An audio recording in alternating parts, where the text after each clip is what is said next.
Welcome to Peep Up Real. Before anything else, please like and subscribe and hit the notification bell for more updates. Sabi ko, Wala kasi ako. kalokohan na naman. Halata kasi. Meron tayong... Sabi niya, may bagyo kasi nun. Ay, alam ko na, naglolo ko. May bagyo talaga nun. May bagyo talaga. Uy, meron tayong meron tayong horror experience together. Ano? Yung kay Homer. Yung kinat natin. Yung kinat natin sa sa vlog natin, yung Halloween special Ayun natin. talaga. Oh, may explain mo yun? Hindi mo may explain. Alam mo, nagtataka talaga ako paano kayo... Sure, sa ulan ang itsura ni Pablo nun. Tatlo sila na. Oo, tatlo silang ano. Ako gusto kong maramdaman pero hindi ko alam. Maramdaman. Kumbaga wala ka extreme focus par. Feeling baka Ang pinaka kinakatakot ko nun, bukod sa na-experience ko nun. Yung sa na-experience ko nun, yung si Kim. Nalala niyo si Kim? Ay, yung tinignan yung picture ni Ate Rose, tapos nagbabago nung itsura. Tapos pagtingin natin, nagbago yung itsura. Kasi nung kayo nun, nakasmile, tapos nagalit. Diba, iba-iba na yung nangyayari sa inyo nun. Tapos kami nila Kim, nagtatawanan lang kami. Parang, ano itong mga to, ganyan. Tapos nung pagtingin, nagsabi sa inyo na isa na parang may something do sa picture ni Ate Rose. Nakikita nyo ng dalawa, may something. Tapos kami nila Kim, kami nila Kim, natatawa lang. Nagtatawanan lang. Tapos pagkatingin niya, nakita niya bigla na nakatingin ako sa kanya noon nung nakita niya, talagang naramdaman ko na natakot siya. Talagang nagulat siya na parang, nagumano pa kasi, gumangumiti yung picture ni Ate Rose. Yari ka talaga, Justin. Naramdaman niya talaga. So doon, noon hindi yung picture ni Ate Rose, matanda yun eh. Hindi, pero sa picture nga ni Ate Rose yun. Picture ni Ate Rose, graduation picture ni Ate Rose yun. Pero nakasmile, tapos biglang sumimangot, galit. Doon talaga, kasi nagtatawanan lang kami. So hindi ko sineseryoso. Talagang ayoko maniwala. Pero nung nag-react si Kim, parang shock sa kita niya. Parang, shit. Pero pwede kaya i-share. Ay, sabagay, okay lang. Alam mo kung ano sabi mo nun? Naalala mo, may sinasabi mo nun? sabi ko, hindi ako naniniwala. Hindi. After nun, ano sabi mo? Ganyan ka. Hindi ko Gusto mong patayin. Sino? Si Homer. Bakit? Hindi ko alam sa'yo. Sabi ko, kalma ka lang, ginagano kita. Bakit? Ganyan itsura mo. Tapos ganyan ka, talagang yung itsura. Sabi alam mo, gusto kong patayin si Homer. yung itsura mo nun, tsaka yung feeling, parang hindi ikaw. Parang hindi ikaw. Tapos nakaganyan ka lang lagi, galit na galit ka. Lang, Sabi mo.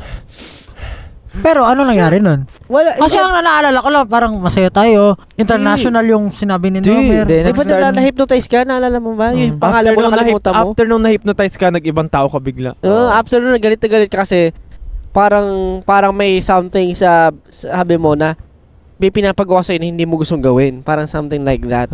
Pero gusto mo siyang patayin. Sabi mo, kasi sinabi mo ganun. Parang di ba may pinapagawa yung papakalimutan sa'yo yung number, mga ganon. Tapos parang naging si Jojo. Ikaw na si Jojo, di ba? Ikaw si Jojo. Tapos sabi siya sana. Kasi napanood ko. Parang naaninig ko or natatandaan ko na sinabi niya sa akin na ikaw na si Jojo. Parang ganun. Pero ba't hindi mo masabi, no? Naalala mo? Hindi mo ma-explain? Hindi ko matandaan yung experience. Galing, no? Alam mo, gusto ko talaga matry yun eh. Pero hindi ko na alam eh. Matakot yun. Yung kay Stel, yung may umano sa'yo. Kinata natin yung kailangan natin yun. Kasi nakakatakot nun. Hindi kasi may nakikita na siya. Tapos, nag-brown out. Oo, ang brown out. Hindi ko alam. Alam ko na bago yung pangalan ko na Jojo. Pero yung mga after noon nangyari, yung hindi niya na alam. Hindi ko alam yung mga sinasabi mo ngayon, hindi ko. Talaga? Parang hindi ko maalala actually may mali. Makita ba yung itsura niya? Kasi pag sabi nga, pag i-give in mo talaga, parang hindi mo iisipin yung situation. Hindi, kasi tinatry ko na naman mag-give in eh. Di ba nakadalawang take siya sa akin naman? Yung sapatos, yung pagmulat ko, invisible na siya. Sapatos na yung nakikita ko.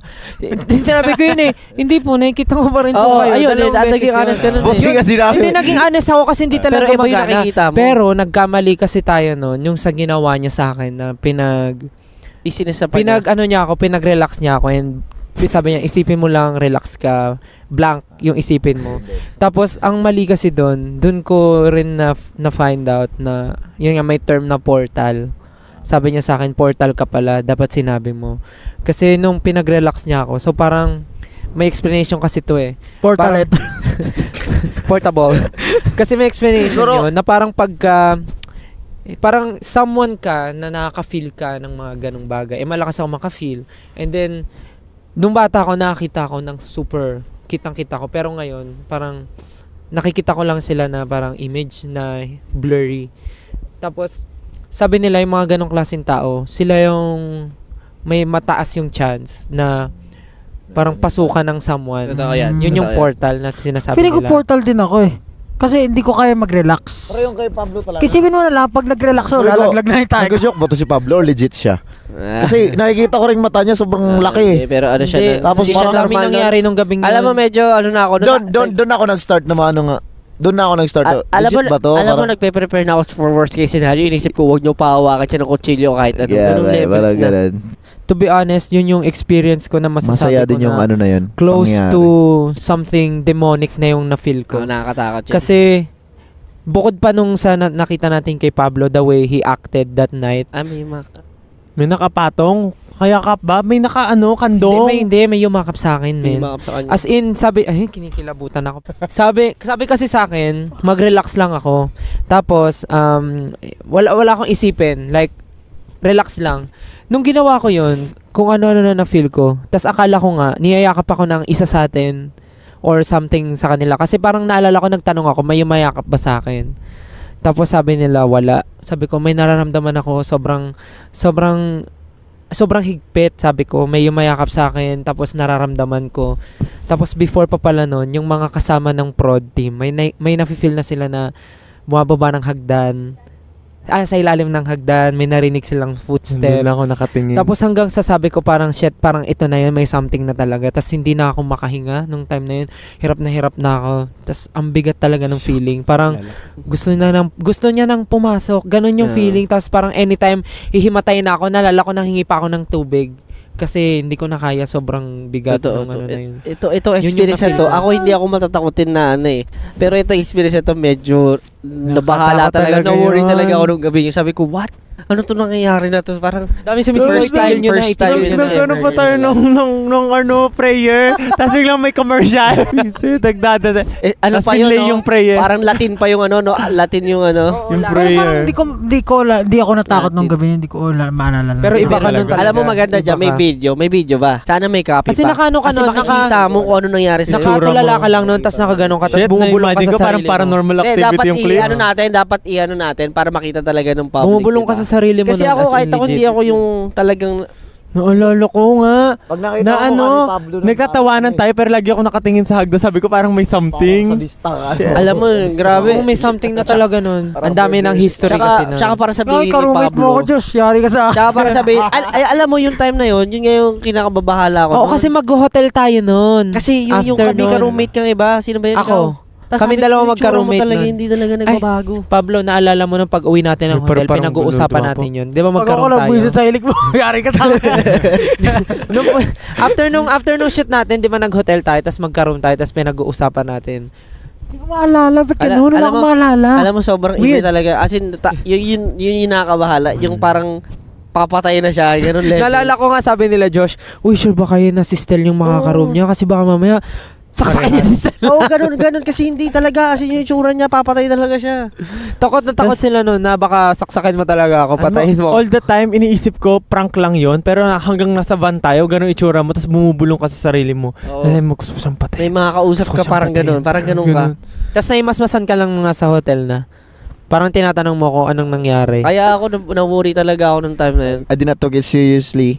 Pero after nung nag-brown out na, dun ko na Simula pa lang nag-brown out na eh. Simula pa lang ba nag-brown out? Simula pa lang. Kasi bago tayo mag-shoot, eto na. Nag-prep pa nga ng ilaw. Siniset mo, nag-shoot na. Wala akong maalala. Brown out. In the middle, oo nga. Doon pala. Nag-start, nagte-test. Nag-brown out yung... Nag-brown out. Nasa ano tayo likod ng, nasa harap ng piano. Katabi natin yung piano na. Parang yung piano na. Pero alam mo ba?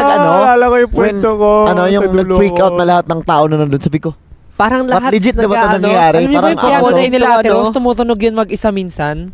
Hindi kasi ako natatakot ng time na yun. Oo, may nangyayari pang bukod sa yung camera, namamatay ba? Or something? Ilaw?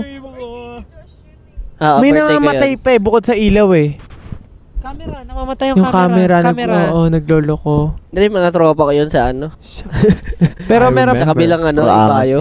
Pero a night to remember yun. Meron nga bumababa ng hagdan, bumababa ng kitchen. Masasabi ko yun yung pinaka-nakatakot ko experience kasi hindi siya yung mabilisan or yung yung talagang ang dami namin naka-experience at once nakaka-experience. Para siyang together kasi lahat-lahat tayo. Para siyang movie. Yung lamig na na-experience ko. Para siyang movie no, yung mga nangyayari sa horror movie na mga magkakagrupo. Yun yung dahilan. Naka-experience ng grabe yung night na yun.